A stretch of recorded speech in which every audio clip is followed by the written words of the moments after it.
5 वर्षांपूर्वी जमीन विक्री प्रकरणात आर्थिक फसवणूक करणाऱ्यावर 420चा गुन्हा दाखल करून मराठा समाजातील वयस्कर निराधार आजीला आरपीआय पक्षाने दिला न्याय।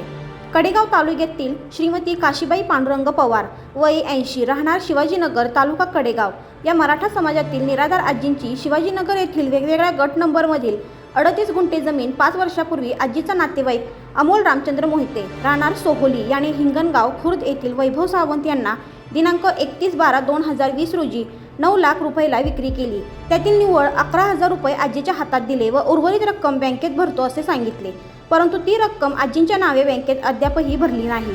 पैशांसाठी आजीने वारंवार पैशाची मागणी करूनही ते पैसे मिळत नसल्याने आजीने आरपीआय पक्षाकडे तक्रार केली होती। त्यानुसार आजींना घेऊन आरपीआयचे रुपेश कांबळे यांनी कडेगाव पोलीस स्टेशनमध्ये काही महिन्यापूर्वी तक्रारी अर्ज दिला। त्याबाबत रितसर चौकशी झाली व त्यानुसार अखेर कडेगाव पोलीस स्टेशनमध्ये फसवणूक करणाऱ्या व्यक्तीच्या विरोधात 420चा गुन्हा दाखल करण्यात आला। या फसवणुकीच्या प्रकरणात आरपीआय कडेगाव तालुका अध्यक्ष रुपेश कांबळे यांनी सातत्याने पाठपुरावा केल्यामुळे आजींना न्याय मिळणार आहे।